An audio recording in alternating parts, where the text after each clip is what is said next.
Thank you so much for that great introduction. Yeah, just point out that I have moved from the university. I now have several affiliations, including the Autism Discovery and Treatment Foundation, the Southwestern Autism Research and Resource Center, and the Rosignol Medical Center. Here are just my disclosures, various clinical trials and such. I always like to just put in a disclaimer. I don't think I'm going to be talking about treatments, but it's important to recognize that many of the treatments that we talk about are not FDA approved, so they're mostly done off-label, so it's important to consult any physician when doing any type of treatment. So today I'll talk about the mitochondria, and probably a lot of you know what the mitochondria is, but briefly we'll talk about it. It's a subcellular organelle. And in almost every cell of our body we have mitochondria. And we don't just have one, we usually have anywhere from hundreds to tens of thousands of mitochondria, depending on the cell. But mitochondria is best known for its ability to make energy for the cell by producing ATP, but it has many other roles also. It's very complex, and as you can see here is a diagram of a mitochondria. It has two membranes, an outer membrane and an inner membrane. This inner membrane has these folds called cristae, and that's kind of where the magic happens. That's where the electron transport chain sits and makes the energy. But the unique thing about the mitochondria is that it's the only other part of the cell that has its own DNA.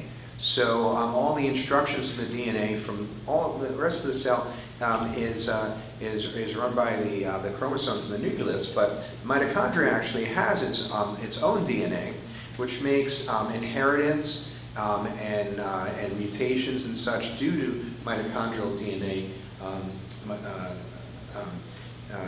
issues somewhat complex, and so it makes it a bit of an elusive organelle. So mitochondrial disease, I think we're still learning more and more about the mitochondria, and the reason for that is that I think mitochondrial disease itself, diseases related to the mitochondria, were really just first described. The first papers that came out to describe mitochondrial disease was 1988, which may seem like a long time ago, but in medicine, 30 years is not a long time to understand disease. So we're still really learning more and more about the mitochondria. Since the mitochondria is what we call the powerhouse of the cell and makes the energy, we think that most of the time that the clinical symptoms of people with mitochondrial disease tends to be those tissues that require a lot of energy. And those include the nervous system, the GI system, and the immune system. And so when we try and talk about if mitochondrial disease may be involved in autism, we realize, well, these are three major systems that at this conference we keep talking about over and over and over again. So it's no mystery of why the mitochondria may be underlying some of these disorders. Of course, the mitochondria is not just a powerhouse, it's involved in apoptosis, programmed cell death, and also oxygen radical regulation.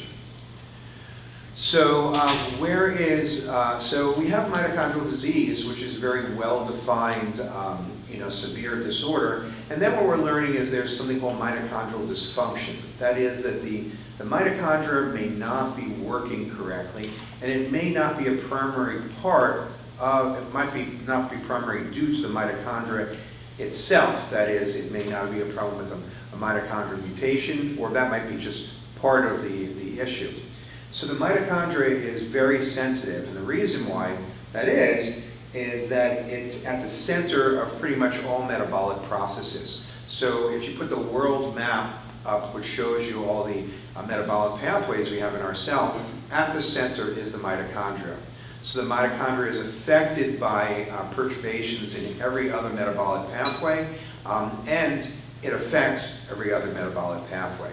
So it's no mystery that we're finding it really involved in many diseases. And here's just a nice graphic of all the different diseases really that mitochondrial dysfunction really has been found in, including epilepsy, psychiatric disorders, GI gut motility disorders, rheumatological disorders, unexplained problems with liver or kidneys or heart failure, of course autism, cerebral palsy, and learning disabilities, and diabetes.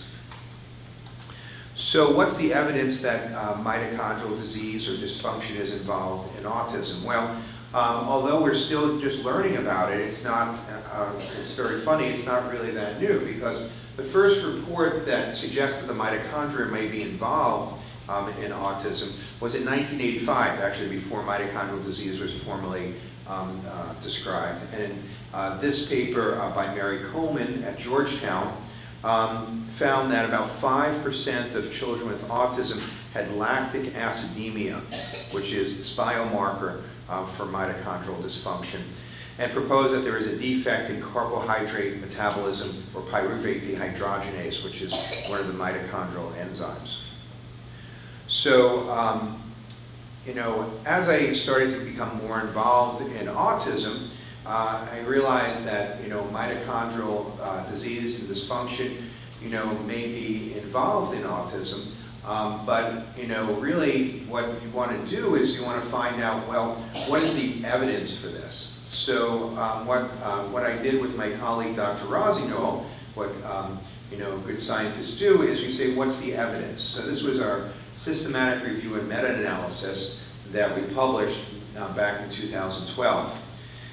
And at that point, there's, and to tell you the truth, this paper still is very well cited, and these numbers seem to be holding up even after a decade. And the studies that have looked at mitochondrial disease and autism found that there was 3 studies that did that, and found that there was about 5% of children with autism that seemed to be diagnosed, could be diagnosed with classic mitochondrial disease, which is really a gigantic number because mitochondrial disease is thought to be a very rare disorder. So 5% in any population, it would be really, you know, very large. However, when we looked at the prevalence of abnormal markers of mitochondrial function, things like elevated lactate, elevated pyruvate, elevated lactate to pyruvate ratio, and such, we found that the numbers were much higher than that. So we can see that 6 studies that looked at elevated lactate, that 30% of the population that they looked at of kids with autism had elevated lactate. And then you could say, like, okay, you know, many of these studies use reference ranges, control reference ranges, maybe the reference ranges were off, but you can see at the bottom table are studies that used controls and found the same findings, that these biomarkers were actually abnormal, you know, as a group in kids with autism. So it kind of suggested to us that you have this well-defined mitochondrial disease, but there might be something else going on in autism. There might be this kind of mitochondrial dysfunction that isn't exactly the same as mitochondrial disease. And we said, well, it looks like about 30%. And then this paper came out, this was published in JAMA from the Mind Institute, UC Davis, and they looked at lymphocytes of children with autism and looked at their electron transport chain function. And they found that 80%, so 8 out of the 10 kids that they looked at had mitochondrial dysfunction. So now we're looking at a much higher number, 80%, which is really compelling. So one of the things we did, also going back to the meta-analysis, is we asked, well, the kids with mitochondrial disease and autism, are they different than the general kids with autism or general kids with mitochondrial disease? Do they have specific characteristics? And the answer is yes. They tend to more often have neurodevelopmental regression. They tend to have seizures. They tend to have motor delays. So many children with autism have no history of motor delays early on. So this is kind of a big red flag if you have a kid with autism that comes in and they actually have motor delays in addition to other delays. They tend to have GI abnormalities. Again, the mitochondria is very, very integrated and important in GI. But the interesting thing is on the bottom, when we look for DNA abnormalities that could explain this mitochondrial disease, only 23% actually had genetic abnormalities that can explain that, suggesting maybe there was something else that was driving this mitochondrial disease. So, as the story evolves, it becomes somewhat interesting. And this was just a paper that I think went unnoticed at its time, but I think it's a very important paper. In this paper, what they found is they had these siblings, and one of these siblings had something called Leigh syndrome, and so the girl had Leigh syndrome, which is a mitochondrial disease and is associated with depression of mitochondrial function, and that's what's classically defined as mitochondrial disease, is this significant depression in mitochondrial function, both complex 4 and 5. And she had an abnormal MRI, and other significant findings of that disease. But her brother had autism and didn't have any of these, classic symptoms of a mitochondrial disease. But they had the same mitochondrial DNA mutation, except there was a difference in something called heteroplasmy. That is that the mitochondrial DNA you have in your mitochondria, you have many copies of it. So some of them can be abnormal and some of them can be abnormal. And in the girl, 80% of her mitochondrial DNA had this mutation, whereas in the boy it was only 60%. So she had a classic mitochondrial disease, he had autism. And then when we looked at the function of the of how the mitochondria was working, instead of it being depressed, they found that complex 1 was actually working much higher than normal. So it was kind of a different phenotype of mitochondrial dysfunction. The mitochondria was functioning a little bit differently, but not what you would think in the classic sense of mitochondrial disease. And then early on, when I started seeing patients with autism and working them up for mitochondrial disease, if they seemed to have the symptoms, we would do muscle biopsies. And I started to realize that some of the kids, instead of having this depression in their complex function, and this is just a graph of the complex function of the electron transport chain, what we found is that there was a group of them when we looked at complex 4, and complex 4 is where oxygen is consumed, that their complex 4 was running 200% of normal rather than being depressed. So it seemed interesting that we started to find this phenotype where instead of the mitochondria being very depressed, it was actually had overactivity. Of course, you can't do muscle biopsy on everybody, so we've done other studies where we've looked at buccal swabs. So we've done what used to be known as the Goldenthal buccal swab to look at complex activity.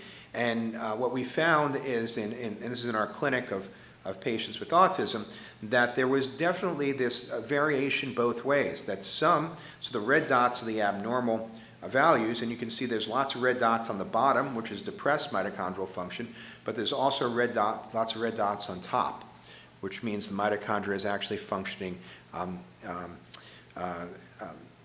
more than normal, or seems to be overactive. And so you kind of get this idea that, and this isn't my slide, but it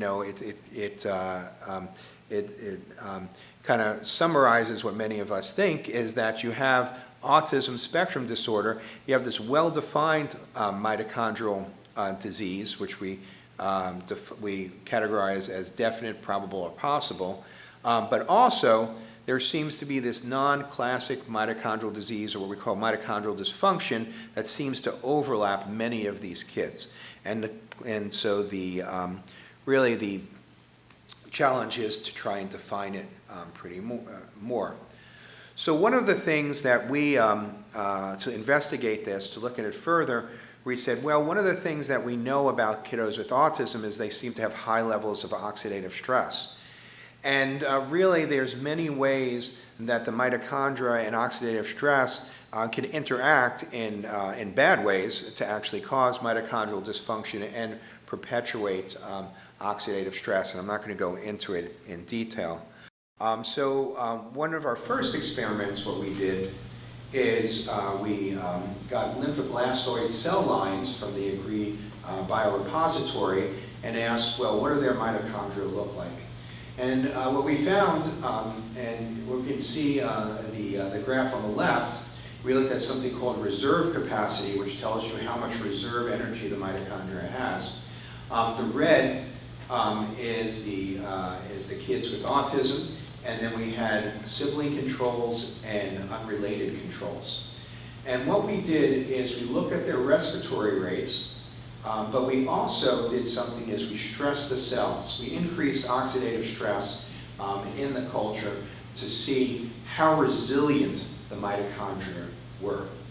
And so what we found is, if you look on the graph on the left, at 0 DMNQ, where we haven't stressed them, that the respiratory rates of the kids with autism is very distinct and very different than the controls, and different than their siblings too. But as we stress the cells, we increased DMNQ, what we found is those respiratory rates plummeted and actually went down below the control level. So suggesting that, that having those high respiratory rates has a consequence. It makes you less resilient to stresses that might come through. Of course, those were cell lines, and we wanted to say, well, do we also see this in the kids that we see in our clinic? So we did the same experiment in PBMCs, so we took a blood sample from the kids in the clinic, and we used our assay in a similar way in this machine called the Seahorse. We looked at their respiratory rates, and we graphed out this reserve capacity metric, which tells you how much reserve it has, and we can see baseline reserve capacity on the bottom.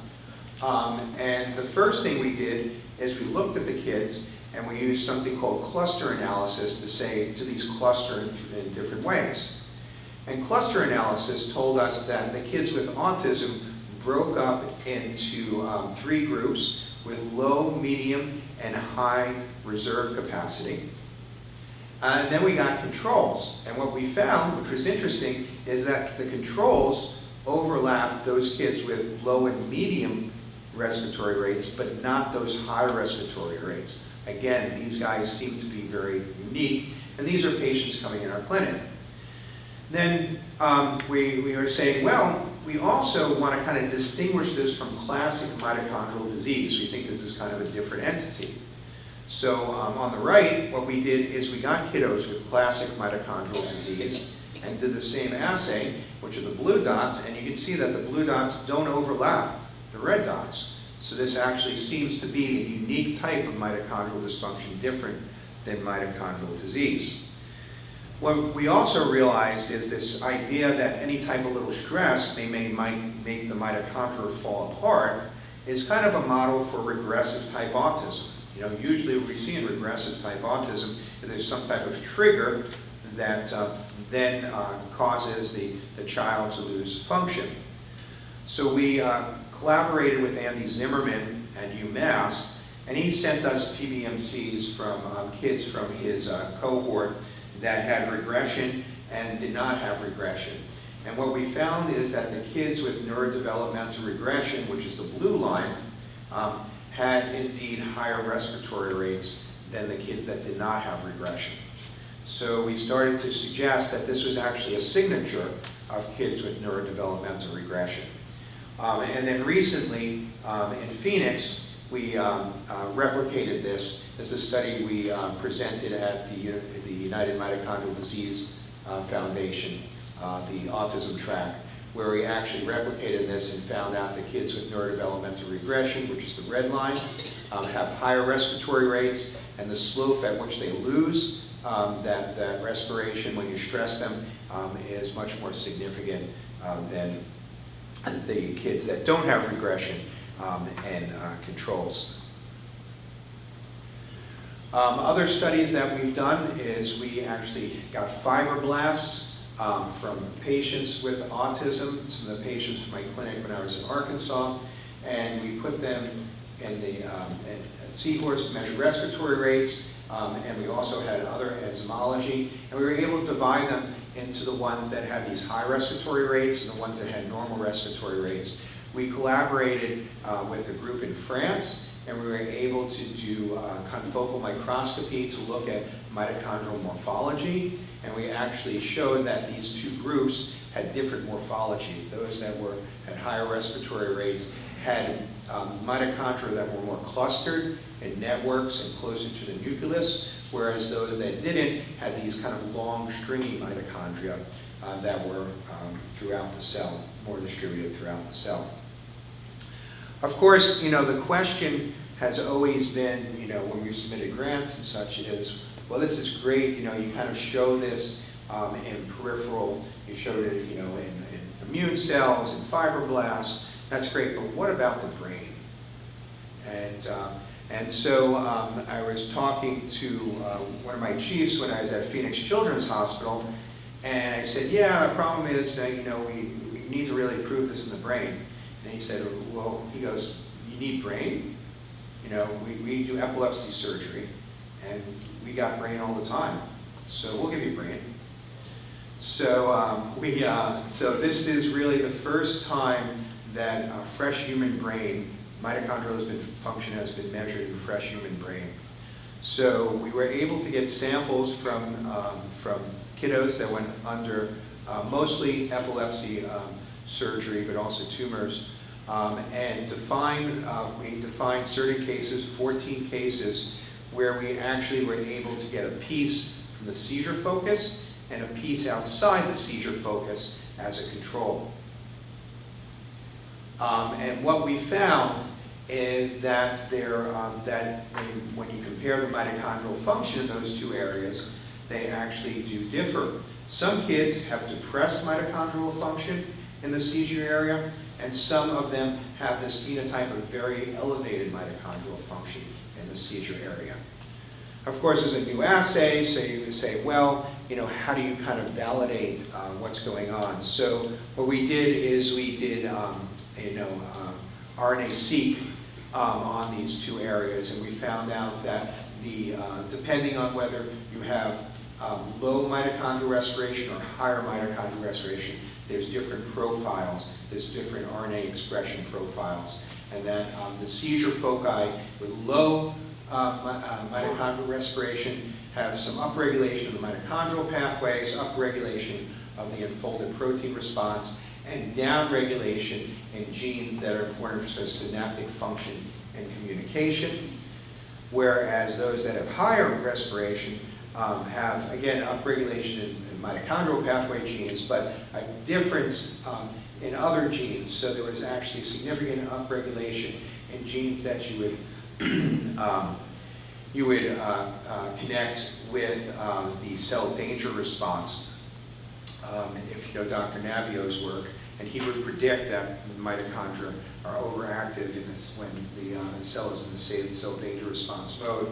And then also there was downregulation in genes that are important for maintaining neural networks and the Wnt beta-coherent pathway, signaling pathway. So what we found is that not only did we find these two different mitochondrial profiles in the seizure foci, but it seemed to have two different patterns of gene expression.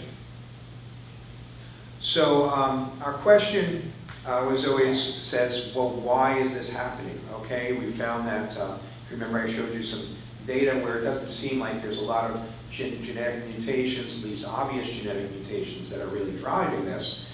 What could be doing this? And our theory was that, well, maybe the mitochondria is being programmed for some reason to really compensate for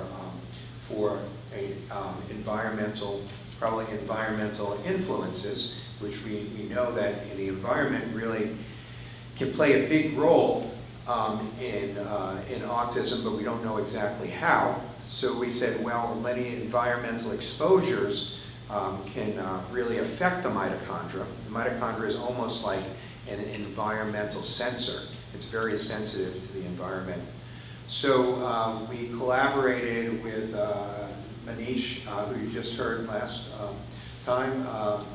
lecture, and we did two things. We looked, and during the prenatal period, we looked at the exposure to air pollution, and we also looked at deciduous baby teeth and looked at nutritional and some toxic metals to see if they could have a long-term effect on mitochondrial function. We divided the kids up into those that had developmental regression and those that did not, and the ones that don't fall into the developmental plateau or the early onset period. And what we found, we were somewhat, I guess, surprised, pleasantly surprised, that the kids with air pollution, prenatal air pollution, was correlating well with mitochondrial function in childhood. So this is 8 to 10 years later.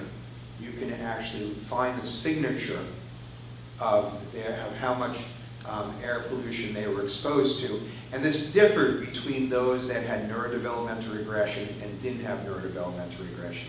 In the kids with neurodevelopmental regression, greater air pollution exposure prenatally increased mitochondrial respiration long term. So it actually seemed to induce this phenotype that we had seen. And it was opposite with those kids without neurodevelopmental regression. We were able to use structure equation modeling actually to find out how air pollution actually affects long-term behavior and neurodevelopment.